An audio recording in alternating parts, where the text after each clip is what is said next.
Amin amin ya rabbal alamin. Assalamualaikum warahmatullahi wabarakatuh. Bismillah, alhamdulillah, wassalatu ala rasulillah sayyidina Muhammad bin Abdullah wa ala alihi wa sahbihi wa man walah. Rabbi israh li sadri wa yassir li amri wahlul 'uqdatan min lisani yafqahu qawli. Amma ba'du.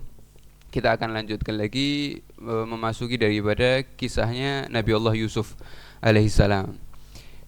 Kita tahu kisah ini dimulai daripada mimpinya Nabi Allah Yusuf ketika masih kecil, qabla ayyah talim. Nabi Yusuf ketika mimpi tersebut sebelum balik. Di dalam riwayat umurnya Nabi Allah Yusuf ini 12 tahun ketika bermimpi. 12 tahun ketika itu bermimpi, bertepatan mimpinya Lailatul Jum'ah, di malam Jumat. Dan ketika itu juga malam Lailatul Qadar.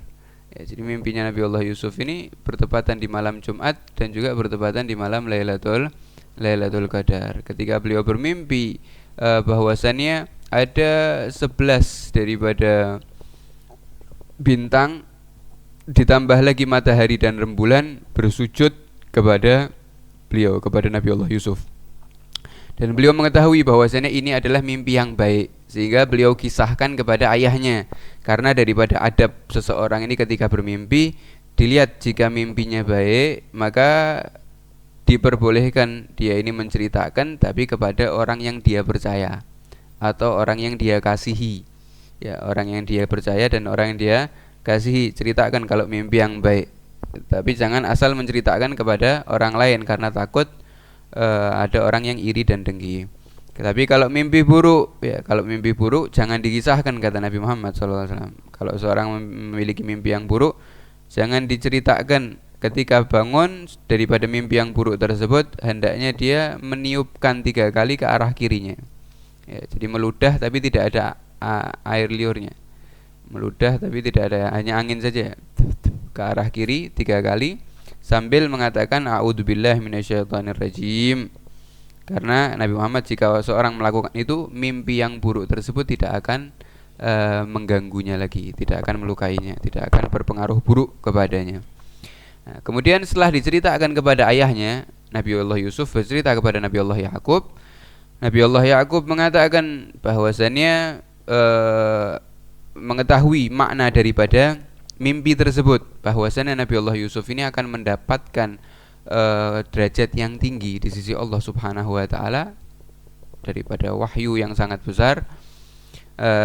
Mengatakan wa kadzalika yajtabika rabbuka, dan begitulah cara Allah Subhanahu wa taala mengkhususkanmu dengan rahmatnya, dengan kelembutannya. Wa yu'allimuka min ta'wilil ahadits, dan mimpi tersebut menandakan bahwasanya Allah akan mengajarimu, memberikanmu ilmu tentang ma'anil kalam, makna daripada setiap ucapan, wa ta'birul manam, dan juga makna daripada setiap mimpi, ma la yafhamuhu ghairuk, yang tidak akan difahami oleh orang-orang selainmu.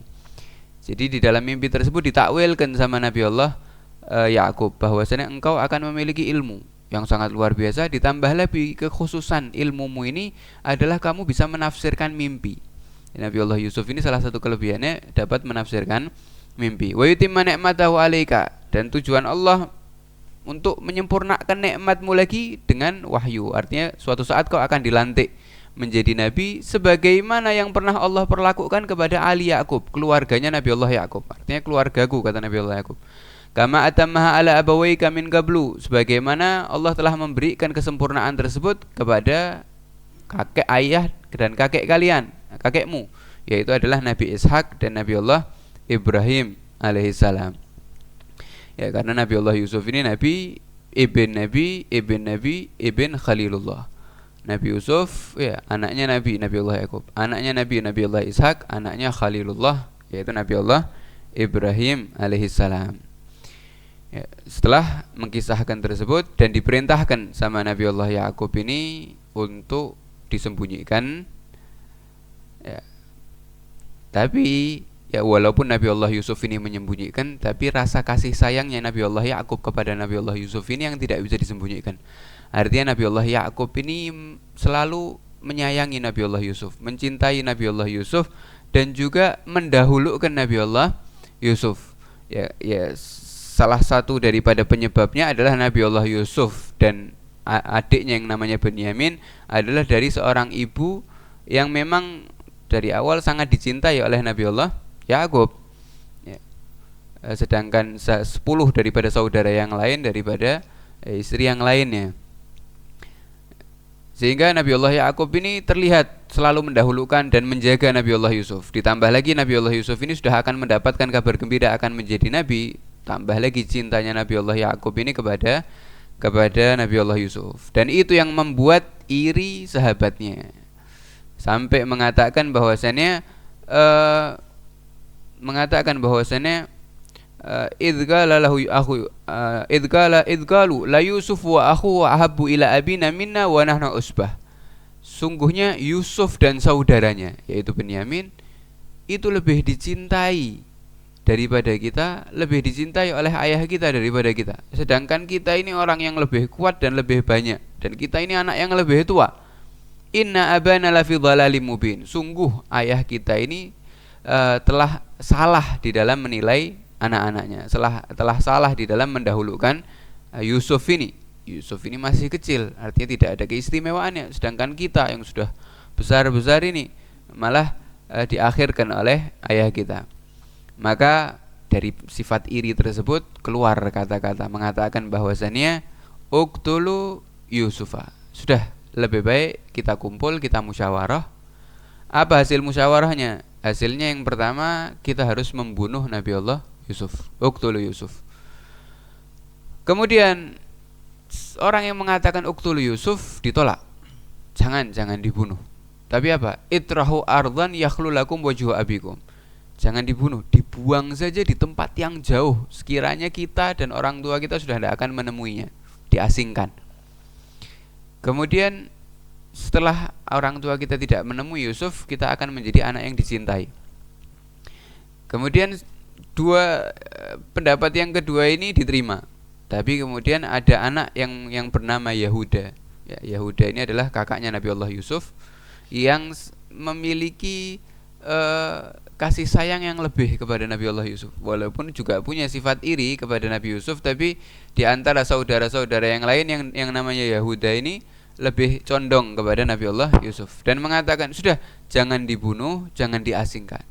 Mending kata Yahuda ini kita letakkan di sumur, yang mana sumur ini biasa dipakai untuk minumnya para musafir. Ketika Yusuf kita letakkan di situ, nanti datang rombongan musafir akan mengambil Yusuf dan membawanya pergi, sehingga lebih aman dan selamat. Yusuf tidak akan mati. Ya. Jadi tujuan pertama membunuh, kemudian diasingkan, kemudian yang terakhir yang paling aman buat Nabiullah Yusuf yaitu cuma diletakkan di mana? Di sumur tempat orang mengambil air. Beginilah daripada para ulama mengatakan hikmah cara Allah Subhanahu wa taala menyelamatkan kekasihnya atau menolong hambanya itu tidak harus dengan mengalahkan musuhnya. Tidak harus juga menjadikan hambanya tersebut kuat atau memiliki senjata atau memiliki pasukan. Tapi kadang-kadang Allah ini menolong hambanya dengan cara merubah pikirannya daripada musuhnya tersebut. Cara-caranya Allah Subhanahu wa taala sangat banyak. Ya, salah satunya menyelamatkan Nabiullah Yusuf ini ya dengan merubah cara pandang atau pemikiran daripada musuh-musuhnya dari saudara-saudaranya dengan cara yang paling lembut, yaitu meletakkan Nabiullah Yusuf ke sumur. Tapi saudaranya tahu bagaimana cara kita ini membawa dan memisahkan Nabi Yusuf dari ayahnya, karena dilihat Nabi Yusuf ini dengan Nabiullah Yakub, ayahnya tidak pernah pisah. Jadi Nabiullah Yakub ini tidak pernah mau pisah sama Nabiullah Yusuf. Bahkan ketika Nabiullah Yusuf ini ingin diajak keluar jalan-jalan sama saudaranya, tidak pernah diizini sama siapa? Nabiullah Yakub. Tidak tega. Nabiullah Yakub ini saking cintanya sama Nabiullah Yusuf tidak mau pisah, walaupun cuma beberapa jam saja dengan Nabiullah Yusuf. Tapi saudaranya datang, 10 saudara tadi datang merayu, mengatakan, qalu ya abana, wahai ayah kami, malaka la ta'manna ala Yusuf wa inna lahu lanasihun. Kenapa kamu ini tidak memberikan mengamanatkan Yusuf kepada kami? Karena kami ini sungguh orang yang sangat baik. Kami ini orang yang memberikan nasihat dan menerima nasihat. Arsilhu ma'ana ghadan yarta' wa yal'ab wa inna lahu lahafidun. Sudah, berikanlah kepada kami ya izinkanlah untuk keluar bersama kami akan main bersamanya. Wa inna lahu lahafidun, pasti kami akan menjaga Yusuf ini. Dijawab sama Nabi Allah Ya'qub, mengatakan penyebabnya tidak boleh keluar adalah yashukku alayya an ufarikahu sa'atan minan nahar. Sungguh sangat berat bagiku ketika aku berpisah dengannya walaupun cuma sebentar saja. Dan Nabi Allah Ya'qub ini sudah punya firasat. Aku khawatir ketika keluar sama kamu, mengatakan hadza akhsha an tashghuluni fi la'ibikum wa ma antum fi. Aku khawatir ketika kamu sibuk main sendiri, kemudian kau tinggalkan Yusuf, sedangkan Yusuf ini masih kecil, tidak bisa menjaga dirinya, tidak seperti kalian. Akhirnya kamu tinggalkan ini Yusuf dan kamu sibuk main. Akhirnya Yusuf ini saya khawatir dimakan sama serigala atau terkena daripada keburukan-keburukan yang lain. Dan itu penyebab kalian lalai untuk menjaga Nabi Allah Yusuf. Dijawab sama saudaranya, putranya yang lain, mengatakan qalu la in akalahu dhi'bu wa nahnu usbah inna idzal khasirun. Bagaimana mungkin Yusuf ini akan dimakan sama serigala, wa nahnu usbah, dan kami ini jumlahnya banyak dan kami orang-orang yang kuat. Ya, idzal khasirun, kami akan merasa rugi jika Yusuf ini dimakan oleh serigala. Tidak mungkin wahai ayahku, sudah izinkan saja Yusuf ini keluar bersama kami akan menjaga. Karena dipaksa oleh putra-putranya, diizinkanlah Nabi Yusuf ini keluar bersama 10 saudaranya. Walam yazalu bi abim hatta ba'athamahum. Ya, terus saudara-saudaranya ini selama di rumah. Ketika mau keluar bersama Nabi Allah Yusuf ini, disiapkan semua barang-barangnya Nabi Allah Yusuf, disiapkan Nabi Allah Yusuf dijaga dengan sebaik-baik penjagaan, diajak berbicara dengan ucapan-ucapan yang baik sampai jalan keluar daripada rumahnya. Ketika sudah jauh antara rombongan saudaranya Nabi Yusuf dengan ayahnya, sudah jauh, ketika itu Nabi Yusuf mulai dicaci, mulai dimaki dengan ucapan maupun dengan perbuatan. Jadi dihinakan ketika itu Nabi Allah Yusuf, bahkan sampai dalam riwayat dipukuli Nabi Allah Yusuf ini, sedangkan usianya masih kecil. Ya, sampai diajak jalan. Di dalam riwayat sumur tersebut itu masih ada di daerah Baitul Maqdis, artinya tidak jauh daripada rumahnya Nabi Allah Ya'qub. Di dalam riwayat lagi tidak, sumur tersebut itu jauh sekali, bahkan sampai daerah Urdun, Jordan.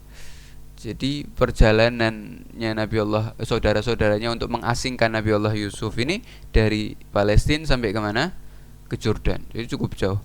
Tapi dalam riwayat lain mengatakan salah farsakh, sekitar perjalanan ini 3 farsakh atau 15 km dari rumahnya Nabi Allah Ya'qub. Diajak jalan Nabi Allah Yusuf 15 km. Di situ ada apa? Ada sumur, diletakkan di situ. Saudara-saudaranya sudah mempersiapkan. Sebelum Nabi Allah Yusuf ini diletakkan di sumurnya, dilepasi bajunya dulu. Ya, dilepas bajunya, kemudian dimasukkan kemana? Ke sumur. Nah, di dalam sumur itu kebiasaannya orang-orang dulu ketika membuat sumur ini tidak langsung jatuh ke air, tapi di sumur tersebut setelah ada seperti batu. Biasanya buat orang itu turun untuk mengambil air ketika airnya surut atau airnya sedikit. Jadi sumurnya tersebut ada seperti batu.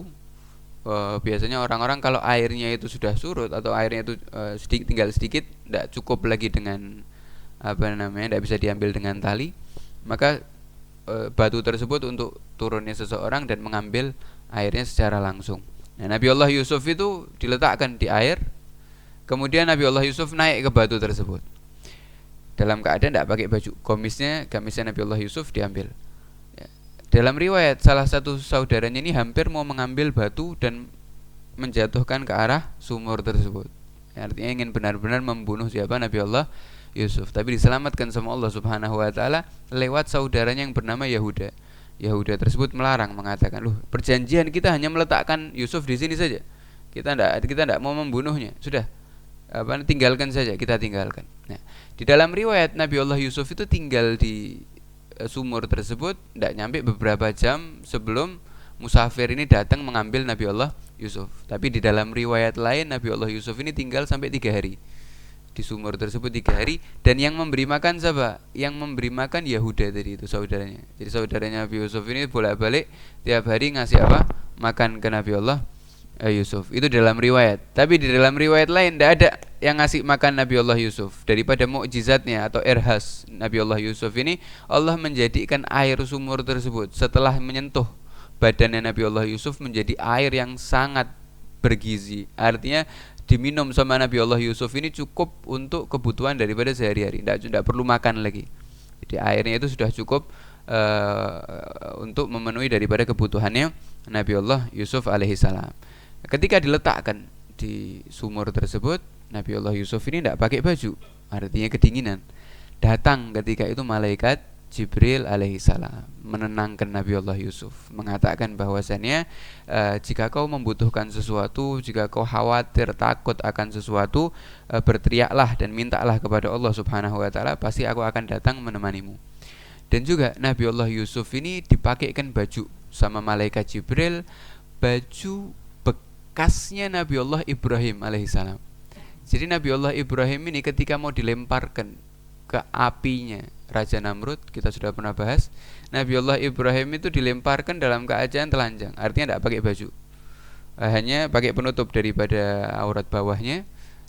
Bajunya dilempar dibuang sama raja tersebut. Nabi Allah Ibrahim dilempar ke api tersebut. Ketika dilempar ke api tersebut, dipakaikan baju sama malaikat Jibril dari surga. Jadi bajunya dari mana? Dari surga. Setelah diselamatkan sama Allah Subhanahu wa taala, Nabi Allah Ibrahim, bajunya Nabi Allah Ibrahim yang dari surga tersebut diwariskan, diberikan kepada Nabi Allah Ishak, putranya. Nabi Allah Ishak mewariskan kepada Nabi Allah Yakub, putranya. Dan Nabi Allah Yakub menyimpan baju ini di kotak dari perak. Ketika disimpan, malaikat Jibril mengambil dari simpanan tersebut dan memberinya kepada siapa? Nabi Allah Yusuf. Yang mana gamis ini yang akan mempertemukan nanti setelah 40 tahun berpisah dengan Nabi Allah Yakub, yang akan mempertemukan antara ayah dengan putranya ini adalah gamisnya, yang akan di akhir kisah nanti ketika Nabi Allah Yakub ini matanya sakit, yang akan menyembuhkan adalah gamis ini, yaitu gamis pemberian daripada kakeknya Nabi Allah Ibrahim alaihissalam. Kemudian ketika diletakkan di situ, kembali saudara-saudaranya kepada Nabi Allah Yakub. Kembali kepada Nabi Allah Yakub sambil membawa bajunya Nabi Allah Yusuf. Jadi bajunya diambil, mengambil daripada kambing kecil, disembelih ketika itu, kemudian darah daripada kambing tersebut diletakkan di bajunya Nabi Allah Yusuf untuk menjadikan bukti bahwasanya Nabi Allah Yusuf ini di mana? Dimakan sama serigala, dibunuh. Jadi bahwasanya sudah, kau tidak usah mikirin Nabi Allah Yusuf, Yusuf ini sudah mati. Ingin mengatakan seperti itu kepada ayahnya. Datang kepada Nabi Allah Yakub dalam keadaan menangis. Jadi falamma dhahabu wajma, kemudian waja'u abahum isya'an yabkun. Mereka datang kepada ayahnya Nabi Allah Yakub dalam keadaan menangis. Ya, menangisnya ini datangnya kenapa kok di malam hari? Dalam riwayat mengatakan datangnya mereka di malam hari kepada Nabi Allah Yakub agar Nabi Allah Yakub ini tidak bisa membedakan itu nangisnya beneran atau palsu, keluar air matanya asli atau tidak, karena datangnya ketika malam yang sudah apa? Sudah gelap ketika itu. Waja'u abahum isya'an yabkun, nangis mereka. Maka para salaf ketika menjelaskan ini mengatakan, jangan kalian tertipu dengan tangisan orang yang seakan-akan terzalimi. Mungkin saja dia adalah orang yang berbuat apa? Berbuat zalim itu sendiri. Sebagaimana saudaranya Nabi Allah Yusuf, dia datang menangis padahal yang menzalimi siapa? Padahal yang zalim dia sendiri. Dia menangis di hadapan ayahnya, mengatakan, "Ya abana, wahai ayah kami, inna dhahabna nastabiq. Kita ini keluar untuk berlomba-lomba. Wa tarakna Yusuf inda mataina. Dan kami tinggalkan Yusuf ini di tempat barang-barang kami.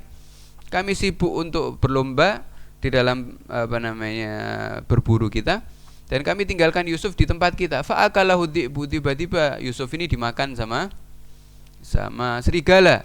Wa ma anta bimu'minin lana walau kunna shadiqun. Dan pasti kamu tidak akan percaya dengan kami, kata saudara-saudaranya. Walaupun kita ini jujur, kamu tidak akan percaya, karena dari awal kamu memang khawatir Yusuf ini akan dimakan sama sama serigala, kata saudara-saudaranya. Waja'u ala gamisihi, tambah untuk meyakinkan ayahnya, mereka ini datang dengan bajunya Nabi Allah Yusuf yang sudah diberikan bidamin kadzib, dengan darah yang bohongan. Darahnya kambing diberikan kepada siapa? Nabi Allah Yakub. Tapi Nabi Allah Yakub ini tidak langsung percaya dengan saudara-saudaranya. Nabi Allah Yakub ini, yang pertama yang membuat Nabi Allah Yakub ini tidak percaya adalah mimpinya Nabi Allah Yusuf. Nabi Allah Yusuf ini sudah mimpi seperti itu, dan mimpi daripada para nabi ini adalah wahyu dari Allah dan pasti akan terjadi. Tidak mungkin mimpi tersebut belum terjadi sedangkan Nabi Allah Yusuf sudah mati. Tidak mungkin. Ini pasti yang pertama. Dan yang kedua yang membuat Nabi Allah Yakub ini tidak percaya adalah ketika mereka datang dengan gamisnya Nabi Allah Yusuf, dengan darah palsu tersebut, gamisnya tersebut sama sekali tidak ada robekan. Sedangkan Nabi Allah Yakub tahu kebiasaannya serigala itu kalau melukai seseorang pasti akan apa? Akan merobek bajunya. Nabi Allah Yakub mengatakan, kamu bohong. Ini kalau serigala yang makan, mana ada robekannya? Tidak ada. Dan salah satu dari kata para ulama, salah satu kesalahannya atau kebiasaan orang yang berdusta itu adalah lupa. Jadi kesalahan terbesar orang yang berdusta ini apa? Lupa, tidak sempurna daripada bohong. Harusnya disobek dulu baru dikasih air. Tapi ya, dia cuma dikasih darah dan mengatakan ini dimakan, tidak percaya. Dan yang ketiga ini dalam satu riwayat, ya, riwayat dari Imam Sawi mengatakan bahwasannya ketika itu saudara-saudaranya Nabi Allah Yusuf bukan hanya membawa gamis yang berlumuran darah, tapi membawa serigala. Jadi ditangkap itu serigala, ya, kemudian didatangkan kepada Nabi Allah Yakub. Dan kita tahu saudara-saudara ini harusnya mengetahui bawanya kepada Nabi Allah Yakub, dan Nabi Allah Yakub ini adalah seorang nabi. Dibawa itu serigala, ditangkap, dibawakan kepada Nabi Allah Yakub. Mengatakan, wahai ayahku, isu serigala ini yang memakan Nabi Allah Yusuf. Nabi Allah Yakub langsung mengatakan kepada serigala tersebut, wahai serigala, apakah kau yang memakan putraku? Serigala tersebut mengatakan, demi Allah, aku diharamkan oleh Allah untuk melukai siapapun daripada Nabi Allah. Aku diharamkan untuk memakan daripada jasadnya para nabi. Tidak mungkin bagi aku untuk memakan jasadnya para nabi. Kemudian, lantas mengapa kamu datang ke sini, ke daerah Kanaan, daerahnya Nabi Allah Yakub, daerah yang dibangun sama Nabi. Kenapa kau datang ke sini? Kata serigala tersebut mengatakan, ya saya datang ini mau silaturahmi, katanya. Kemudian tiba-tiba putramu ini menangkapku. Aku tidak tahu apa-apa. Kata serigala tersebut. Sehingga ketika itu sudah dustanya seluruh daripada saudara Nabi Allah Yusuf ini kebongkar, sehingga Nabi Allah Yakub mengatakan, bal sawwalat lakum anfusukum amran. Sungguh ini yang membuat semua adalah kalian yang melakukan semua, ya, kalian yang berdusta itu semua. Apa jawabannya Nabi Allah Yakub melihat daripada perbuatannya mereka? Fasabrun jamil wallahu musta'an ala ma tasifun. Sungguh yang bisa saya lakukan hanyalah bersabar, karena kesabaran adalah akan menghasilkan daripada sesuatu yang indah. Wallahu musta'an, Allah yang akan memberikan pertolongan atas apa yang telah kalian perbuat. Ya, Nabi Allah Yakub kenapa kok tidak marah, kenapa kok tidak bingung? Karena tahu Nabi Allah Yusuf ini sudah akan dilantik menjadi nabi. Artinya caranya Allah pasti lebih lembut, caranya Allah pasti lebih tahu bagaimana cara mendidik nabinya dan memuliakan nabinya. Sehingga Nabi Allah Yakub ini menunggu masa waktu di mana mimpinya Nabi Allah Yusuf ini terwujud, yaitu di mana seluruh 11 daripada bintang dan matahari dan bulan akan bersujud kepada Nabi Allah Yusuf, ya. Kemudian bagaimana kisah selanjutnya? Nabi Allah Yusuf ditemu oleh musafir, orang-orang yang musafir. Insyaallah kita akan lanjutkan di pertemuan yang akan datang.